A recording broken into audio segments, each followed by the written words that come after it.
Good day, class. So for this set of slides, you will learn how to determine the volume of solids of revolution. Now, we call them solids of revolution because we have an area, a prescribed area that is to be rotated around an axis of rotation. When that particular area is revolved about that axis, we will generate a particular solid.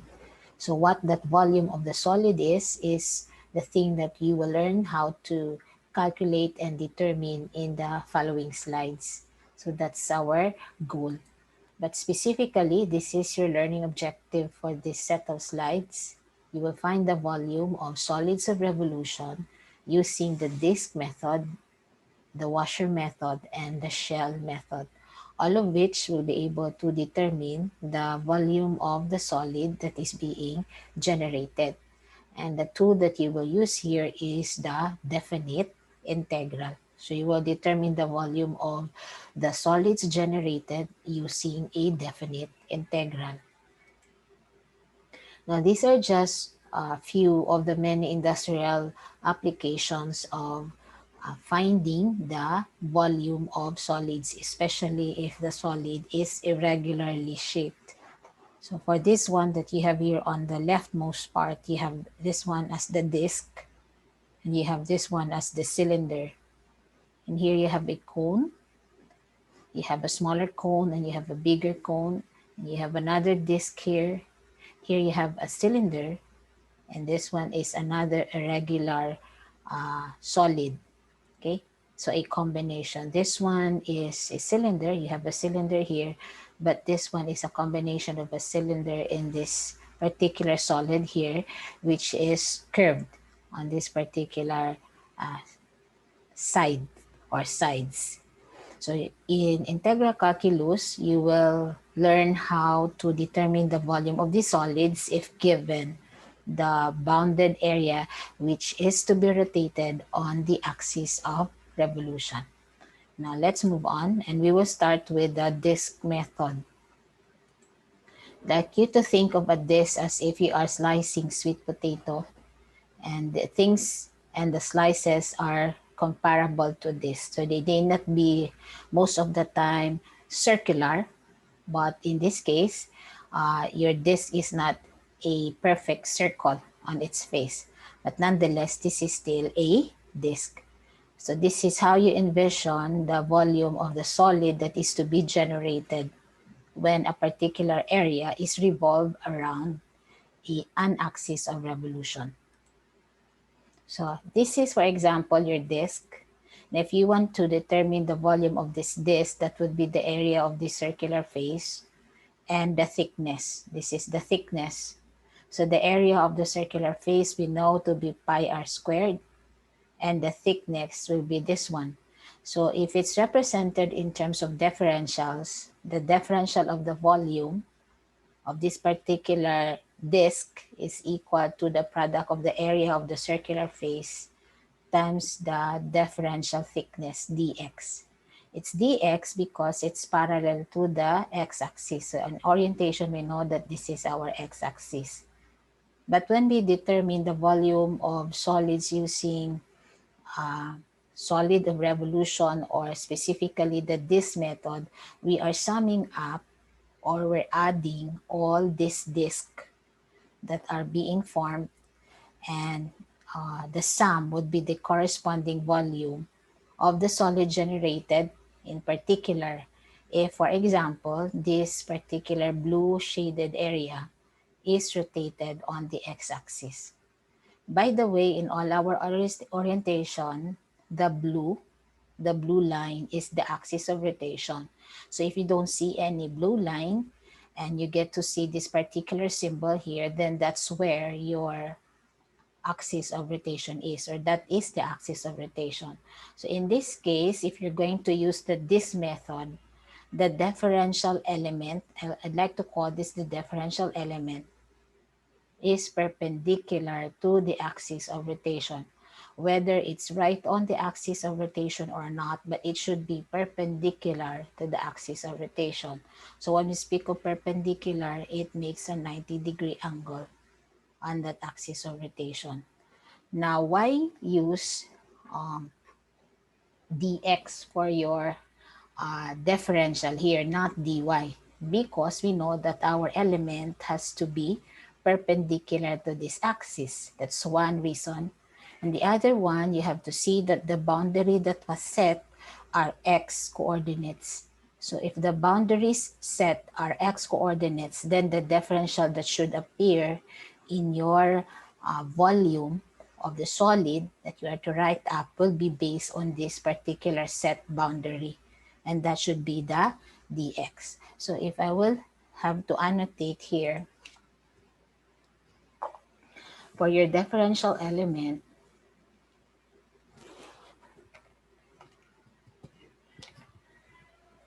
this is your dx and this is your y. The dx is the width of the differential element and y is its length. So the y would be the y of the curve minus the y equation of the x-axis, which is y equal to 0. So if we will follow the volume formula for a disk, which is pi r squared h, where h is the thickness or the height of the circular face, then this is your pi. The r squared is the radius measured on the axis of rotation, or the length of the radius based on its distance from the axis of rotation. So in this case, this is your radius. And this radius is your function of x, but it has to be squared. So based on the formula, it has to be r squared. So that should be function of x squared. Now, the thickness is the dx.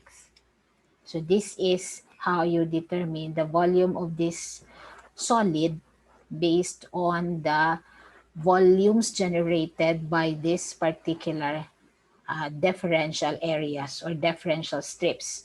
So if you add all of that, then you will have the volume of your solid, or you have your solid of revolution. Now, what you have here on the second example is that your axis of rotation, the one in blue, is below the x-axis. So your entire radius will be this one and this. And since this one is below the x-axis, this x-axis, of course, the y equation would be negative. So k can be any constant here. So it's y equal to negative k.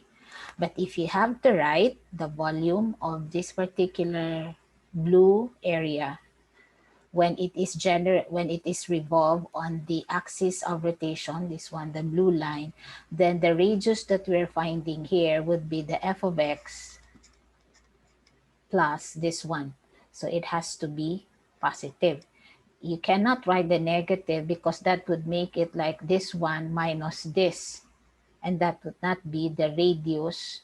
The radius of the differential element, the radius length, measured on the axis of revolution. So in this case, if you are to write your volume or the differential volume, that would be pi, but you have the f of x plus k, and that has to be squared. It's plus k because this is a positive length and this is also a positive length. The entire length is your radius, so this is actually the r. So it has to be squared, and you have here the dx. So the corresponding volume that will be generated will be this one. But notice that in the first illustration, your axis of rotation is the x-axis. In here, your axis of rotation is below the x-axis. So that is why you have to add the k. And that's the equation of the line below the x-axis. But it's written as positive because we want this length to be positive. Okay, so we clear the markings here and we proceed with the next slide. So in here, you have another one. So this time, your axis of rotation is above the x-axis. So the second example was below, this one is above. So if you want to determine the volume generated here, the radius that you are concerned here is this. This is the radius. And what is that radius? So if you're going to measure from the x-axis the distance of the curve, that would be this. Okay, that's the entire distance. That's your function of x here.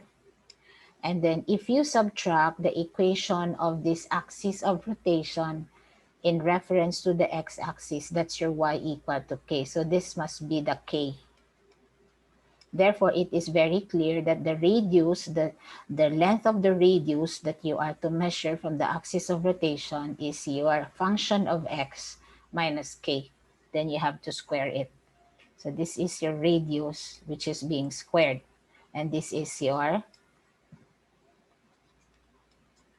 thickness of the disk. Okay, so your boundary when you are to integrate will be from A to B. So it's also coordinates along the x-axis because your differential here is in terms of x. Now another one here is that your axis of rotation, the blue line here, is above the x-axis, and the area that is to be rotated is below the axis of rotation. So this one here is above the x-axis, above the axis of rotation. But this one here below the axis of rotation and above the x-axis. We will just always keep in mind that the r that you are to determine, so that things will not be confusing, will be the distance of the chosen differential element, or will be rather the length of the radius of the chosen differential element measured from the axis of rotation, or measured based on the axis of rotation.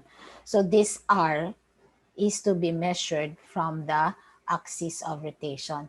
So if you're going to look, we still have the pi, and now the next question is what would be your r, the r. So it's very obvious that this is your r. So how do we find this r? This r. So this r actually is, so from the x-axis, this is the distance of your axis of rotation. So this entire thing is k. In order for you to find this one, you need to know this, right? And this one is function of x as measured from the x-axis. So you have k, this entire thing, minus the function of x will be the radius of your differential element, the radius of your disk. That will be the product of rotating this differential element on this axis of rotation. So that is why you have k minus the function of x then being squared. Okay, so always measure the radius, the length of the radius of your disk from or based on the axis of rotation. So these are the first four scenarios wherein your differential element is oriented vertically. So it's vertical. And the boundaries of your integration are x coordinates. Though the next examples will be, of course, the other way around. So let's look at those particular examples. In here, your differential elements are horizontal. So they are horizontal, and your axis of rotation is vertical. But the same thing applies. You always determine the radius, length, based on the axis of rotation. So in the first example, your axis of rotation is on the y-axis. And, okay, and this is your dy, and this is x. Okay, x dy.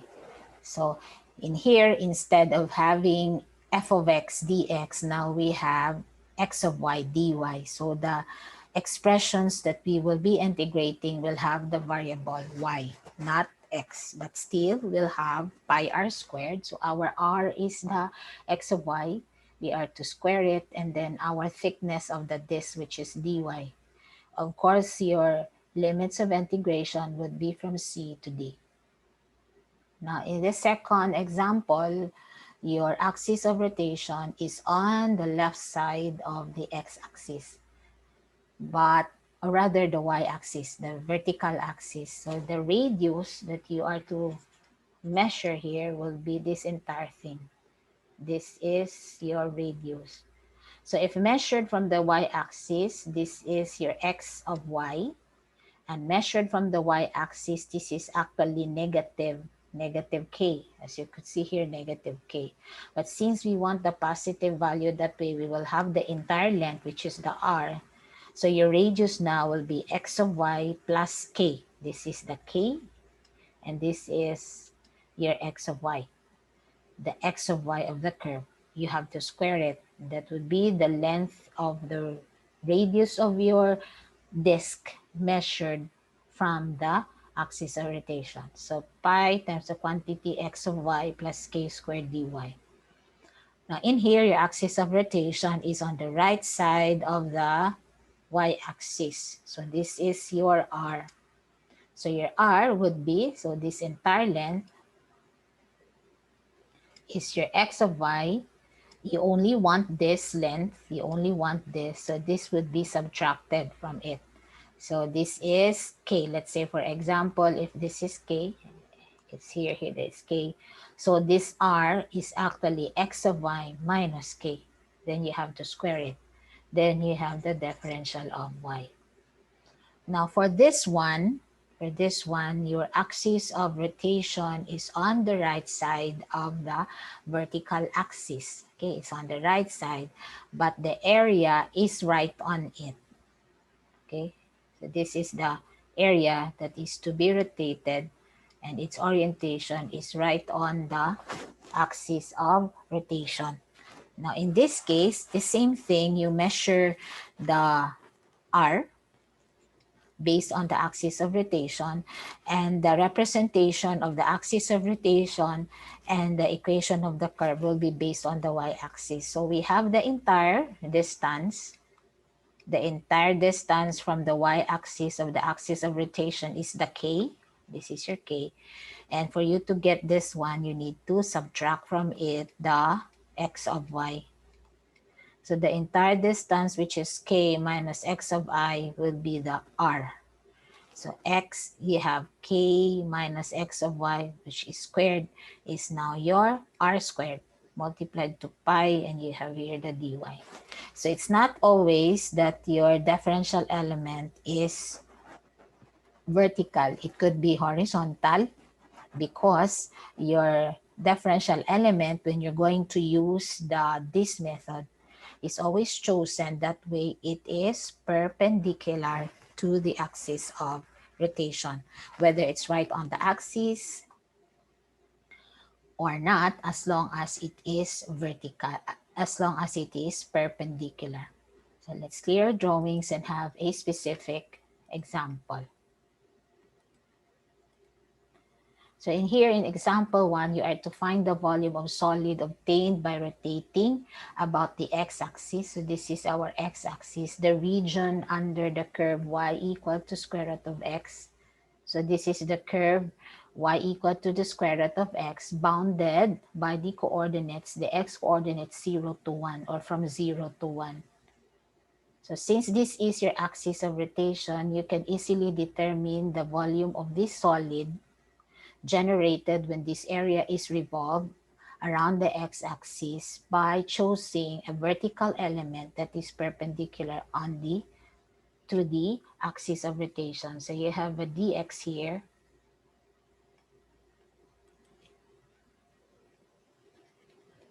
and this is your y, which is equal to the square root of x. So based on our procedure, the volume, or the dv, should be pi r squared dx. So that would be your pi. This is your pi. The square of the r, your r, by the way, is square root of x.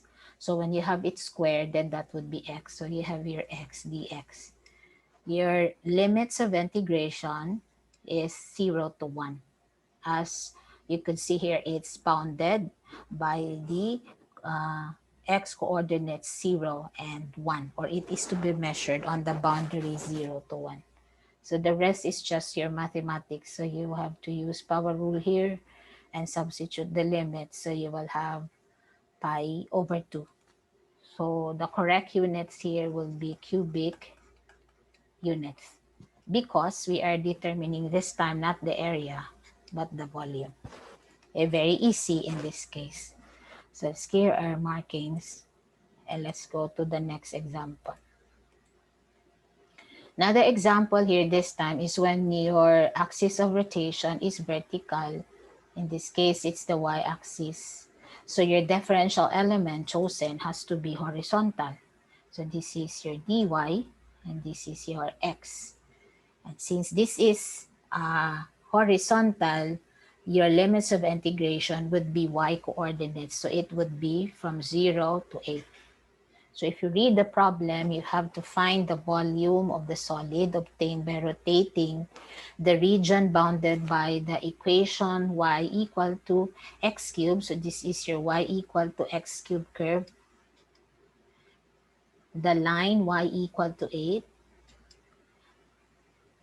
and the line x equal to 0. So these three defines the area that is to be rotated on the y-axis. So this is the blue shaded area. So when you have to picture that out, the volume of solid or the solid that will be produced is shaped like this. So you have, it's like envisioning a series of discs here, which you will have to add up the volumes. That way you will have the volume of the entire solid. Now, in terms of the representation for the volume, your area will be pi r squared. So this must be the r squared. And take note that this particular r should be a function of y because it's horizontal. Your equation here is a function of x, so you have to rewrite that as a function of y. So y equal to x cubed when written in terms of or as a function of y, then x is equal to the cube root of y. So x being equal to the cube root of y is your r. Then since it's r squared, so your y raised to 1/3 has to be squared. So that's the reason why you have here y raised to 2/3. So the rest again is your mathematics. So you have here, you have to use power rule. That would be y raised to 5/3 over 5/3, giving you a 3/5 here. The pi is a constant. And you just substitute the limit 0 to 8, giving you 96 pi over 5 cubic units as the volume of this particular solid when this area is rotated around the y-axis. Okay, so that's our disk method. Now let's proceed to the washer method. It's similar to the disk method, but there's something hollow in the middle, or it's not solid just like the disk method. So in the middle you have something that is hollow, so it's like a ring or a washer, or specifically a washer. You have that. So if you have a washer, this is your washer. So it has a hole in the middle. So the volume that we're after here is the volume equated to the difference of the area of the big circular face and the small circular face times the thickness of the washer. Okay, so this is your area is pi r squared. So then that would be pi outer radius squared minus inner radius squared. So that would give you this green area. If it's the volume that you want, then you just need to multiply it by the differential of x in this case, because the differential element here will have the width represented by dx. So let's say, for example, you have this area that you need to rotate on the x-axis. And you choose this particular differential element to rotate on the x-axis. So what you will have is something that is hollow in the middle. So outer radius is measured from the x-axis is y sub 1 of x. Inner radius is y sub 2 of x. Okay? So the area the outer area, which is pi y sub 1 of x squared, minus the inner area, which is pi y sub 2x squared, will give you the area of this face, the green colored face. All you have to do is multiply it with the differential of x and with limits a to b, functions of the, or rather coordinates of the x-axis, because your differential here is dx. Okay, so you have this. Now it could be, so this one is your axis of rotation. It's horizontal. If your axis of rotation is vertical or it's on the y-axis, and this is the area that is to be rotated, so envision you cut one strip here and you rotate it on the vertical axis, you will have something hollow in the middle. So the area, the green area that we're concerned will be the pi x sub 1 y squared minus pi x sub 2 y squared. That would be then the area of this face. And all we have to do is multiply it by the thickness here. So if our thickness here is dx, here our thickness is dy. And as such, you will have you have an integral which has y variables in this case here. In here, you have an integral which has x variables. So your limits of integration would then be y coordinates. So it's from C to D, because the area here, in terms of its boundary on the vertical axis, is bounded by point C to D. Okay, or point C to D, and we're using the y coordinates of these points. So you have to remember that the cross-section is perpendicular to the axis of rotation. Just like this method, the cross-section or the differential element is always perpendicular to the axis of rotation. The difference of this one with this method is that the volume you generate here has something hollow in the middle, while in this method, it's all solids. Okay, let's clear our markings here and proceed.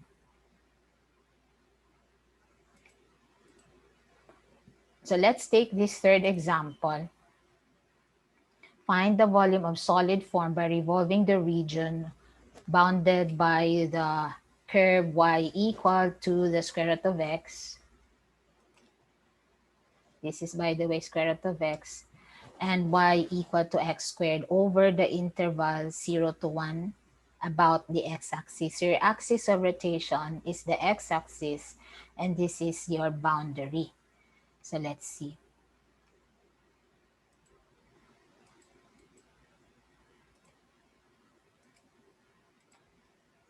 So this is your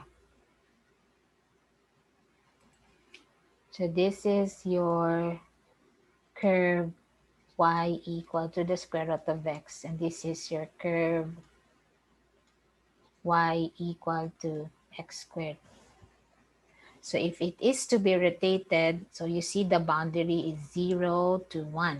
So this is the area that we are to rotate on the x-axis. So this is your axis of rotation, the x-axis.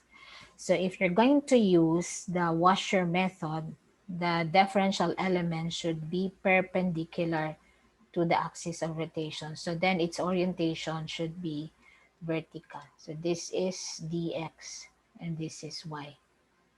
So your outer radius for the outer area measured from the axis of rotation is square root of x. So you have this square root of x, and it's being squared, minus the inner radius measured also from the x-axis, which is also your axis of rotation, is x squared, and it has to be squared. So this pi, outer radius squared minus inner radius squared, represents the area of the region bounded by these two curves.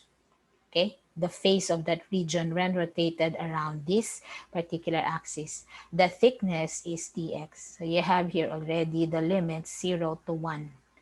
So all you have to do is process the rest using mathematics. So this would be x, and that would be x to the fourth. using power rule, this would be x squared over 2, and you have your x to the 5th over 5. Your limit is 0 to 1, giving you the volume of the solid generated by this area when revolved around the x-axis to be 3 over 10 cubic units. Okay, this is your volume for this particular area rotated on the x-axis. Okay, we are using here the washer method. Okay, let's proceed. Let's have another example. Okay, before we go to the shell. So rotate it around the x-axis. So the area that you have here bounded by the curve square root of x minus 1, and this curve, which is quantity x minus 1 squared, this area is to be rotated around the x-axis. So this is your axis of rotation. If you are to use the washer method, then your element should be chosen in this manner. It should be vertical. So dx, and you have here y. Just like the third example, you will have pi. Outer radius measured from here is square root of x minus 1. So it has to be squared. Inner radius is x minus 1, or quantity x minus 1 squared, and you have to square it. You have the pi here. So the rest is your mathematics. So you have to square this one, and this is your answer if you square it, because this one would be x minus 1. If this is squared, that would be x minus 1 quantity raised to 4. And the rest is just substitution of the limits 1 to 2. So the rest are all integral here. What is important is the way you set up the expression, the integral expression representing the volume of this area when rotated around the x-axis. So envision it to look like this. Okay? The answer is 3 pi over 10 cubic units. So we're using here the washer method. Differential element is perpendicular to the axis of rotation, similar to this method. The difference is this one has something hollow in the middle of your solid generated. So the hollow part is this one here. Okay, so let's clear our markings and we go to the last method, which is the shell method. We call it the cylindrical shell method. It's like you have a series of shells. This is one shell. This is another shell and another shell. So if you add up all the shells, then that would be the volume of this particular solid. Now in the shell method, it is something opposite the first two that we have discussed, because the cross-section or the differential element is parallel this time to the axis of rotation. So the first two have the axis of have the cross-section or the differential element perpendicular to the axis of rotation. So if this is our axis of rotation in here, so this is our axis of rotation, the y-axis, and this is the particular area, this violet colored area will be rotated around it. You are to choose the element for this particular bounded area which is parallel to the axis of rotation. So this one, you could see that this one, the chosen section, is parallel to the axis of rotation. So they are parallel. So in here, you have the dx and you have the y. Your process of determining the volume will be using the formula area, which is the circumference times the circumference here, the circumference generated times, that's 2 pi x times the h, which is the y, the length of this cross-section, times the thickness which is dx.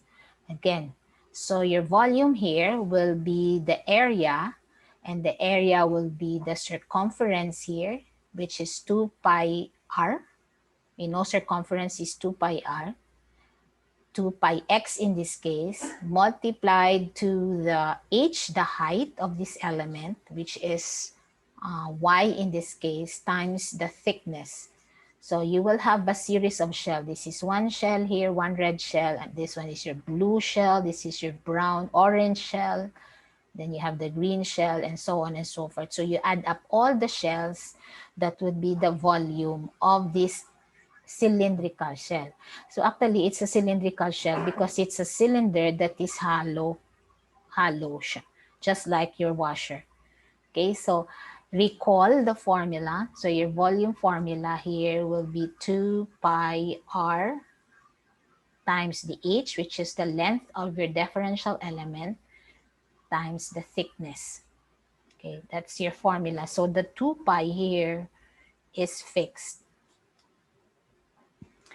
So 2 pi, then the radius measured from, the x here is measured from your axis of rotation, and that is your x. This is your x here. Okay, the distance of this differential element or this cross section from the axis of rotation is x.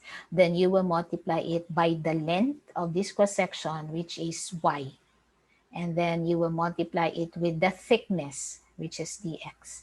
So in this case, you have 2 pi x, and this y is, of course, the equation of the curve, this curve here, in terms of x. So that is why it's y of x dx.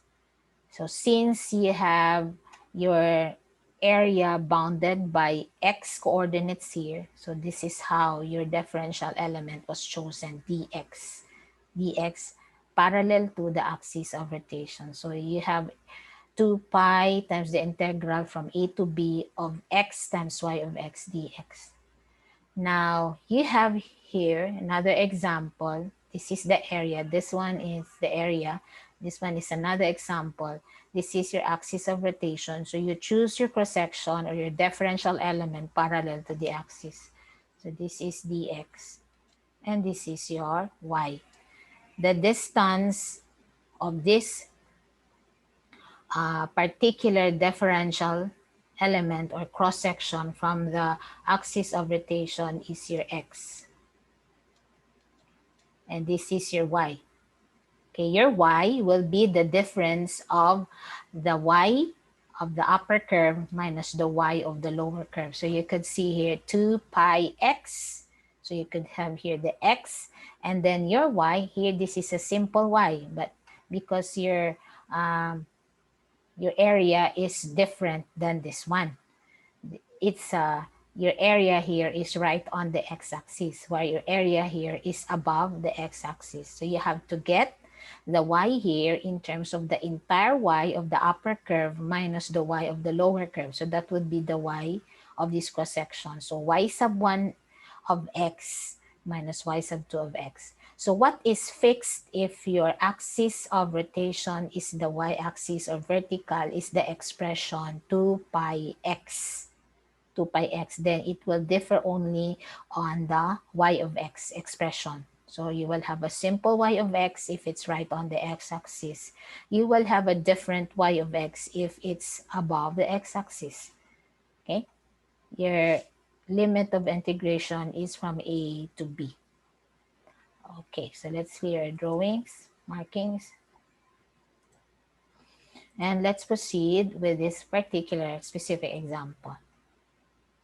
So that's our area. And if you're going to rotate it on the y-axis, this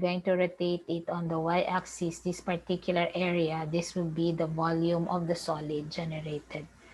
So if it's the shell method that we will use, the differential element that should be chosen is parallel to the axis of rotation. So it should be dx and y. And we know that volume is 2 pi x y dx. So 2 pi x and your y equation is square root of x. Okay, so find the volume of the solid of revolution form by rotating the region bounded by the x-axis and the graph of y equal to the square root of x from 0 to 1. So your curve is y equal to square root of x. So you have 2 pi x, your y is square root of x. If you have to do your algebra here, this would be x raised to 3 halves, which when integrated will give you x raised to 5 halves over 5 halves. So you have 2/5 here. And the rest is substitution of the limits 0 to 1. So the volume of this solid is 4 pi over 5 cubic units.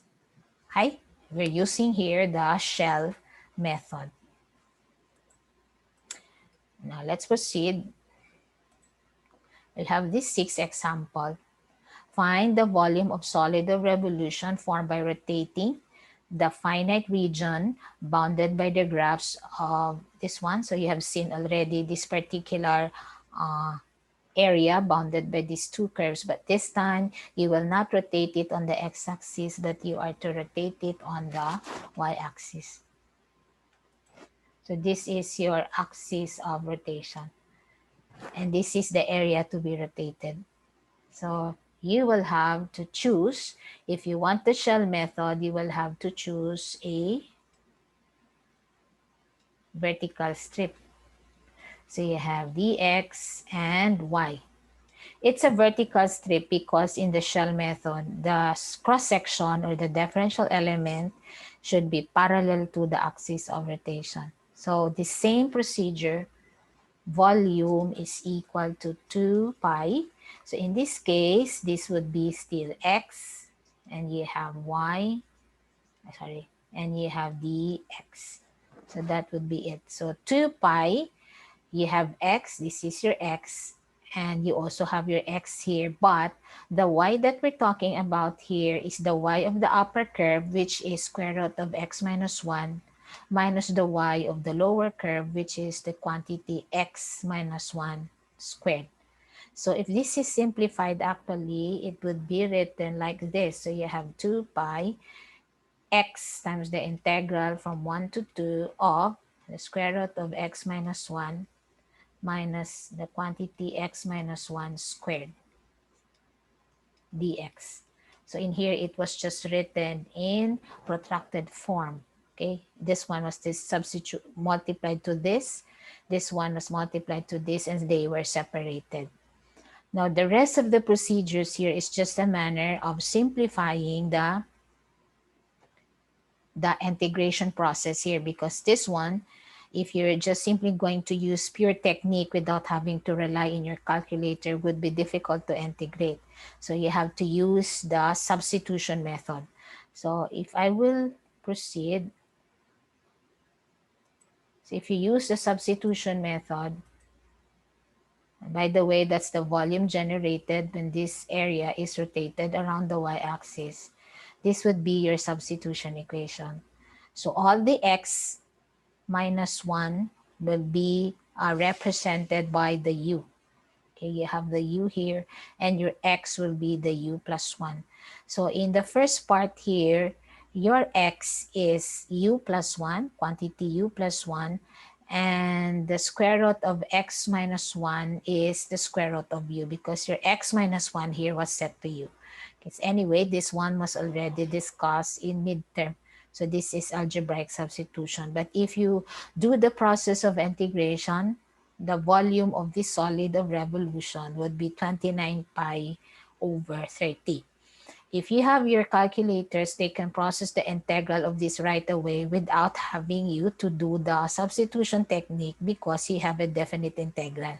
So that's the beauty of the definite integral, because you can directly have it processed using your calculator without having to crudely or manually determine the answer to this integral first and substitute the limit. So this would be the corresponding answer for our to the volume of the solid generated. So this is cubic units, 29 pi over 30 cubic units. Okay, we're using here, again, we're using here the shell method. Now, we will clear the markings and we will proceed to, I think, the last example. So it's time to practice. Find the volume of the solid obtained by rotating the region bounded by the curve y equal to x minus x squared, the line y equal to 0. So your line y equal to 0 is your x-axis. About the line x equal to 2. So this time, you are to revolve this area on the line x equal to 2. So let's say this is the line x equal to 2 and this is your curve. So this is your curve. Let's say we transfer this blue shaded area in here and we lengthen our x-axis, and this is the axis of rotation, the line x equal to 2.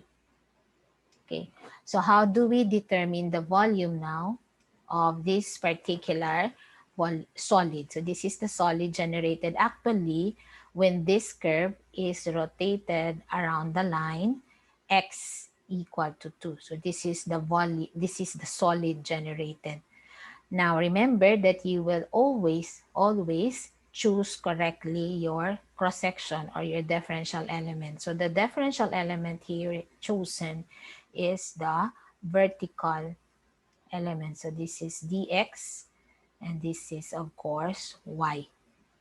Now, if that is the case, if this is the differential element chosen, your orientation would be parallel to the axis of rotation, which is x equal to 2. So let's see how the integral goes. So our volume is 2 pi x. So take note that what is this x now? Remember, the x is the distance of your differential element or your cross-section from the axis of rotation. So if this is your y dx and this is your x, or any part here is x, and this entire distance is 2, then the distance of your differential element, this cross-section from the x-axis, would be the entire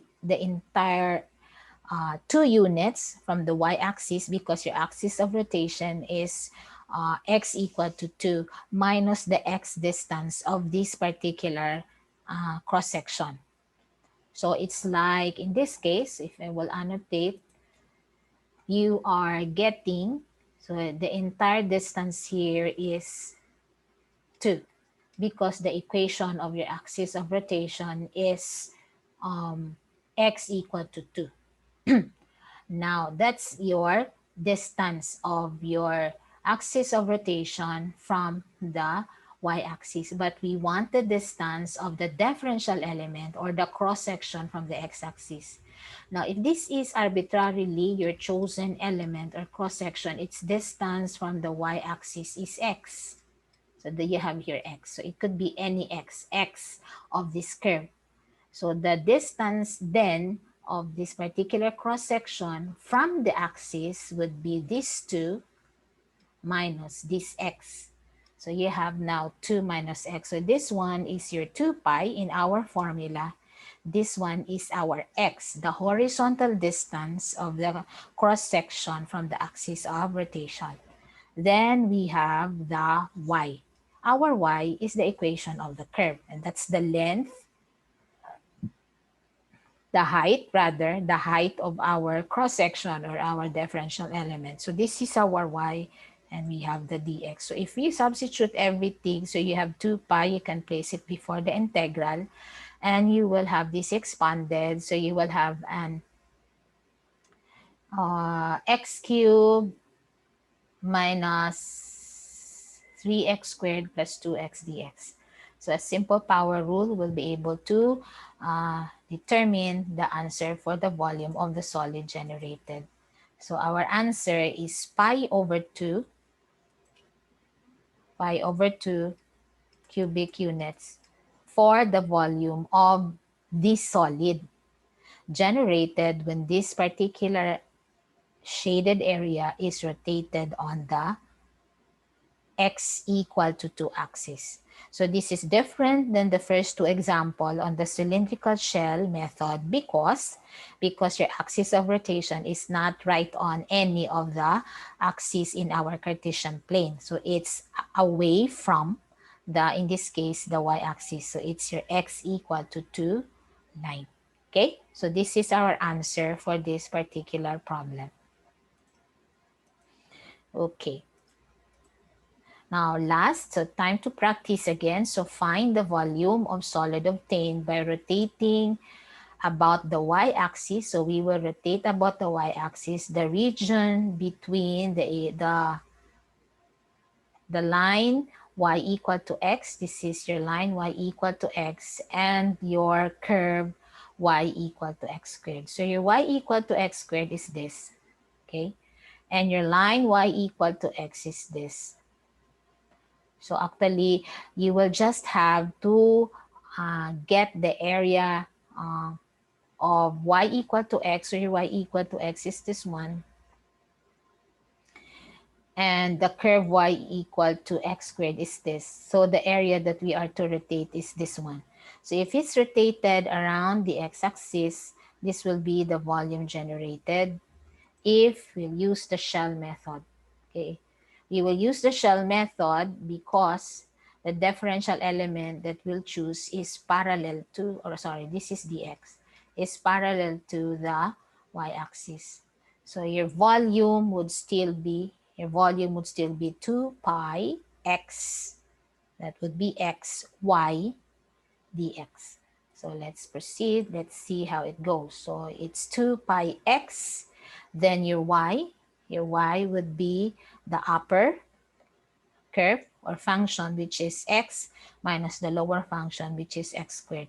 So actually, your formula here, if I write the formula here, this is 2 pi x y dx.